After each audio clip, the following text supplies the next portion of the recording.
Hey, what's going on everyone? I hope this video finds you well. My name is Jonathon Riddell, and today we will approach an age-old question with a recent and modern idea. We will talk about how statistical mechanics can emerge from quantum dynamics alone. We will look at a completely isolated quantum system and how it might reach equilibrium and how that equilibrium can look like statistical mechanics. This question has been an extremely hot topic in the past decade and even before that, and is definitely still an active and open area of research. Today, we will talk about the Eigenstate Thermalization Hypothesis. So before we get started in the video, I will be doing a live stream May 2nd around 7 p.m. Eastern to answer questions related to the video. So feel free to stop by and chat about the foundations of statistical mechanics or really anything else you might be interested in.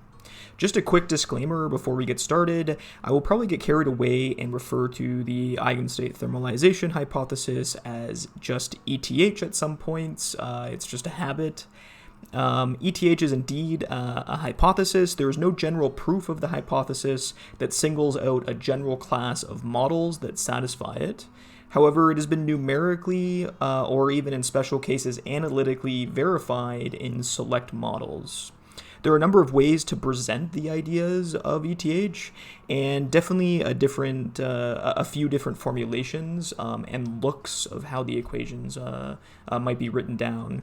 Today we will look at a particularly intuitive version of it, which makes simple assumptions to conclude that quantum dynamics lead to the predictions of statistical mechanics. So the setting for our discussion is really similar, but it's a familiar setting. We will study an isolated quantum system of many participating degrees of freedom and particles. When I say isolated, I mean the only interactions that these particles experience is from particles in the system itself. The system is not connected to some form of heat bath, so the dynamics are generated entirely from the Schrödinger equation. Where in the Schrödinger equation, the Hamiltonian H describes all of the energies and interactions between the particles in our isolated system. Typical examples one might think of are gas particles in a box, or perhaps spins interacting on a lattice, or really any other system in quantum mechanics that we expect will be well described by statistical mechanics. We can imagine that at t is equal to 0, we have an initial condition that these systems are in some pure state psi, completely arbitrary and general. Then the question we are interested in is, how do we go from the initial state psi to something that looks like equilibrium statistical mechanics? Of course, we have to wait some amount of time for such a process to happen, but actually, interestingly, how long this takes is still an open question, and perhaps we'll cover this in another video. To get a rough idea of how such a process works, we can study how a typical observable goes to equilibrium and what we expect from this situation. We know that the state psi evolves in time according to the Schrödinger equation given here. You might notice here that the equation lacks Planck's constant. Here we'll be working in the so-called natural units for convenience, so I just set h bar is equal to 1. The expectation value of some observable in time that we might be interested in is given by the following equation. And this will be the thing we track and investigate to attempt to recover the predictions of statistical mechanics. So a quick aside for you is that if you need a quick refresher on dynamics in a quantum system, I have a video that goes over the problem in a general way, link in this description. So we are interested in tracking some observable in time and seeing if it goes to equilibrium. Due to a recent project, I had some really cool data lying around, so I'll show you the dynamics of 22 spin 1/2 particles interacting via a Heisenberg-like interaction. While the model itself isn't really the point, a Heisenberg-like model has spins interacting with other spins on a lattice via the interaction seen here. Jx, Jy, and Jz are parameters telling us how strong the interactions are in each direction, and the s's are the usual spin operators. The indices given here, little I and little j, label different lattice sites. The observable in the data is just a poly Z matrix sitting on some site in the lattice. And again, if this seems foreign to you, that's completely fine. Our conversation is general here, and understanding this interaction is unimportant for the discussion at hand. It's just being used for an example.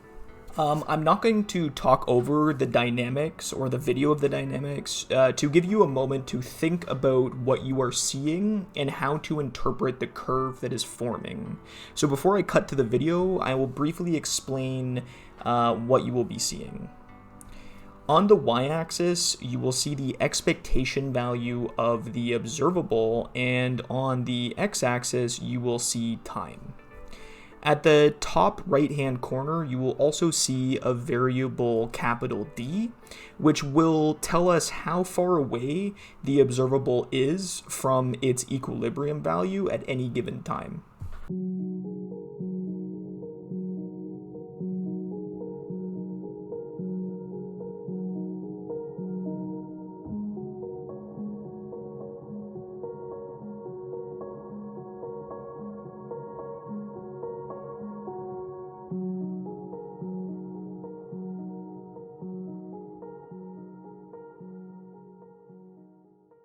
So let's discuss the final look of the plot. It's important to note here that we only have 22 participating particles, so the system size is actually quite small, certainly much smaller than the thermodynamic limit. So it's remarkable that we see some form of equilibrium being reached approximately in this region. We see that the observable equilibrates to 0 as its expectation value and has small fluctuations away from it.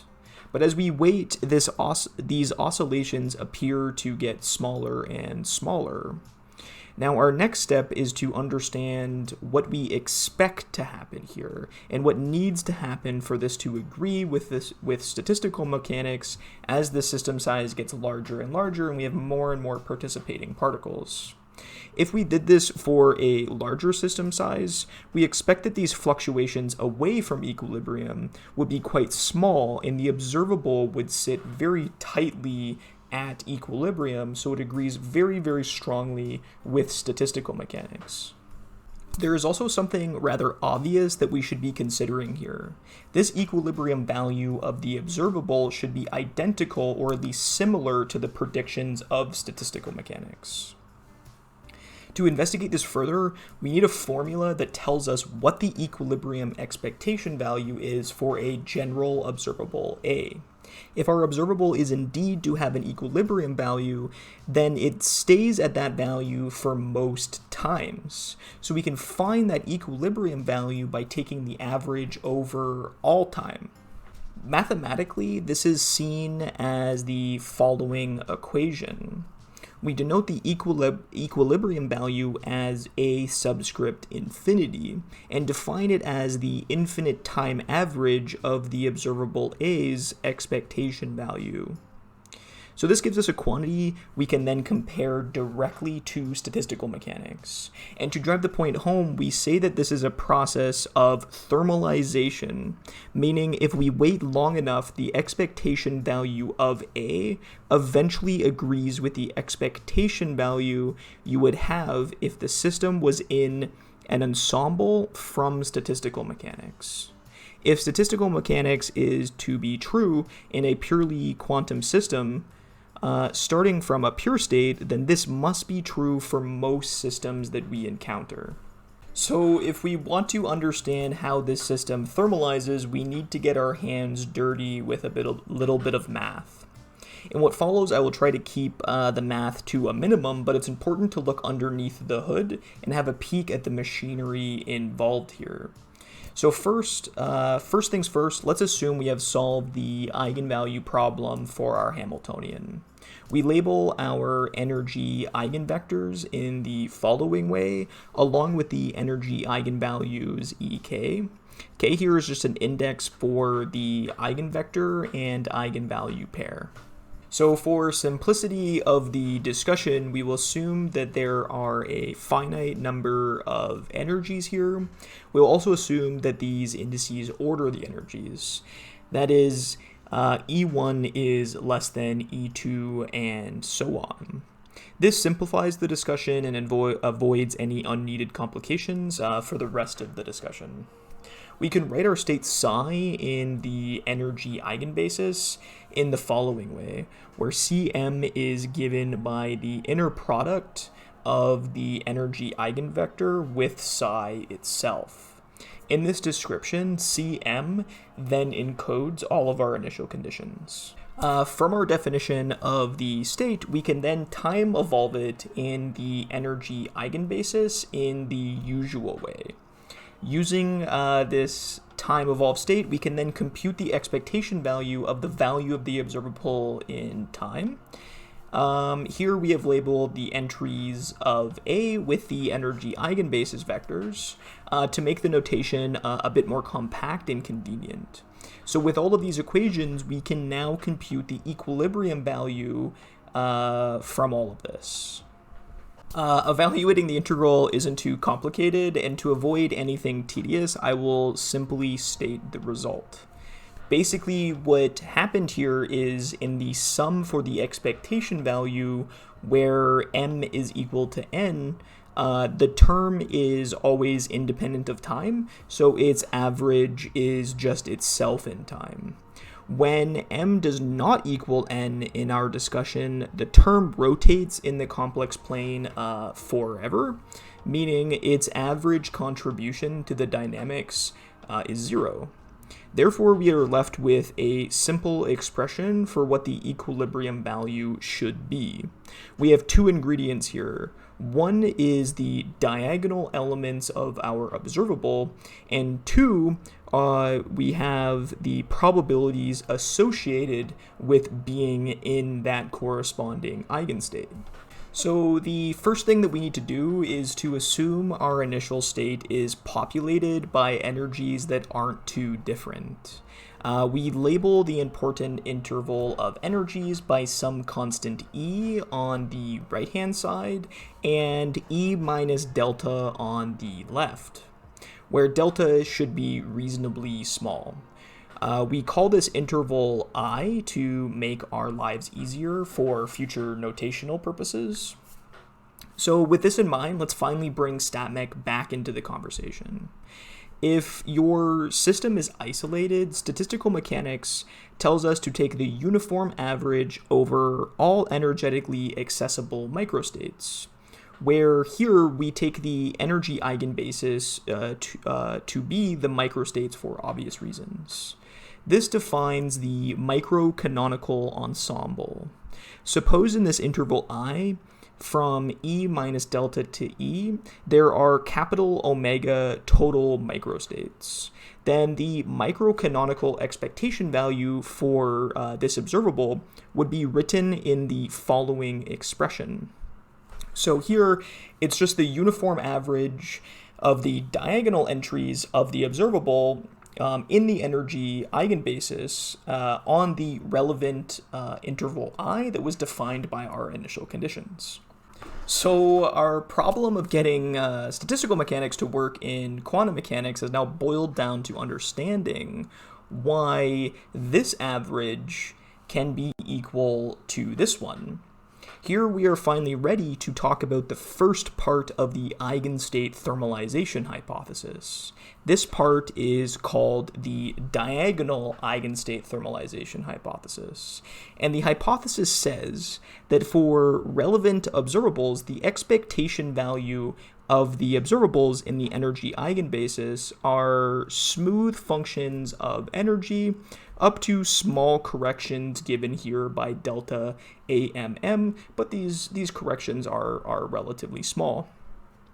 We further assume that this smooth function doesn't change too rapidly and is reasonably well behaved. This might look like, for example, on our energy interval E minus delta to E, that the function is more or less constant on this interval depending on the E and the delta.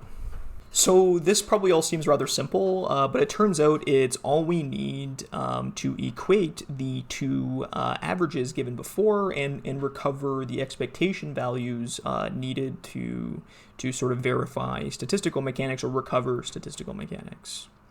For example, for the infinite time average quantity, we see that the diagonal elements are all essentially the same.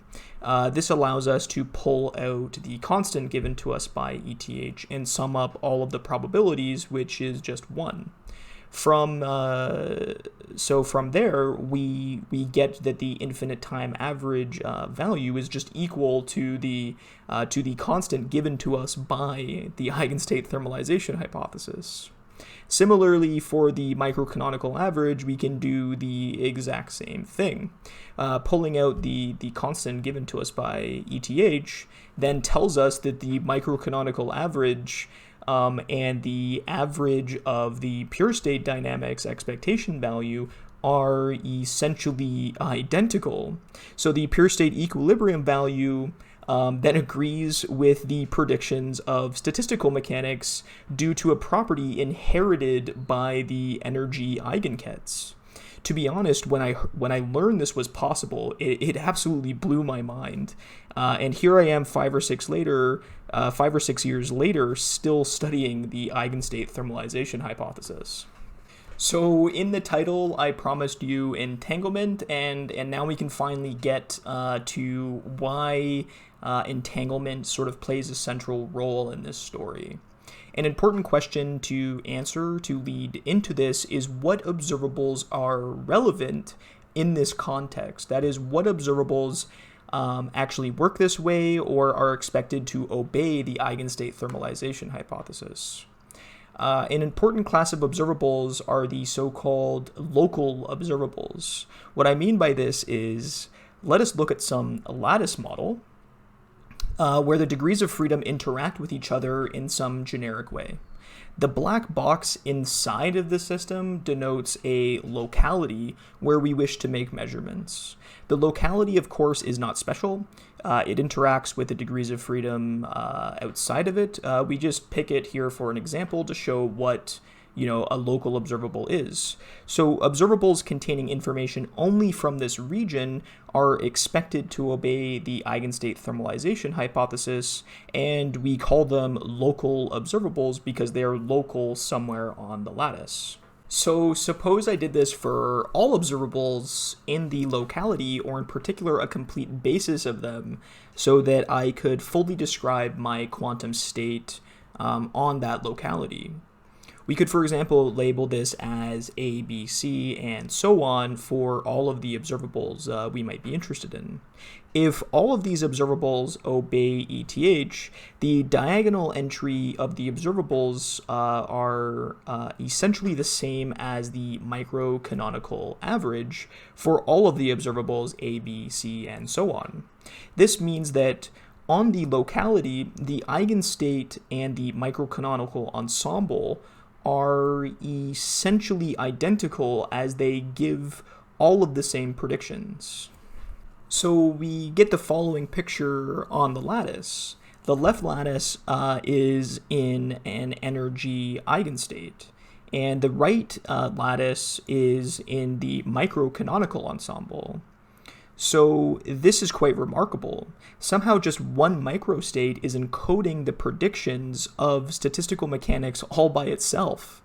For this to be true, however, the eigenstate must have a very large entropy on the subsystem, usually referred to as entanglement entropy. This is actually a standard way of quantifying entanglement between two systems. In our case, the locality and the rest of the system, which means our eigenstate is highly entangled, or perhaps we might say the locality in the eigenstate is highly entangled with the rest of the system. This comes back to a popular phrase for the eigenstate thermalization hypothesis, and that is that the system is thermalizing its subsystems. So now we can present the remainder of the hypothesis. Going back to the dynamical example from before, and in particular the fluctuations around equilibrium, we want these fluctuations to be quite small. To quantify how big they might be, we can compute the average distance to equilibrium for all times. This can be investigated by the infinite time average of the difference squared between the observable's expectation value and the equilibrium value as seen here. This expression is essentially the variance, and if it is small, it tells us that the observable spends most of its time very close to the equilibrium value. This is, of course, a requirement for statistical mechanics to emerge. Before deciding what equilibrium ensemble to use, we first must be confident that equilibrium can be reached at all in our system. So to save everyone the trouble and time on this video, I will simply write the result of the integral. The resulting expression only cares about the off-diagonal elements of the observables and the probabilities given to us by Cm and Cn. So to enforce that this distance is small, we have the off-diagonal eigenstate thermalization hypothesis. The off-diagonal eigenstate thermalization hypothesis says that the off-diagonal elements roughly fall off like 1 over the square root of the total Hilbert space size, which we denote here by this fancy looking d. This quantity is usually exponentially small in the number of participating particles or degrees of freedom, so we get from this portion of the hypothesis that the total fluctuations away from equilibrium are actually incredibly small with respect to the system size. So we say now that a model obeys the eigenstate thermalization hypothesis if it obeys both the diagonal and off-diagonal portions of the hypothesis. So this completes the introduction to the eigenstate thermalization hypothesis. There's obviously a lot more to be discussed about ETH, and I will definitely make more videos on this topic. If you have any particular points you'd like to see covered more thoroughly, feel free to leave a comment below. The topics in the foundations of statistical mechanics are absolutely fascinating to me. They are simultaneously easy to understand and sort of wrap your head around, but they're also extremely difficult to make progress on.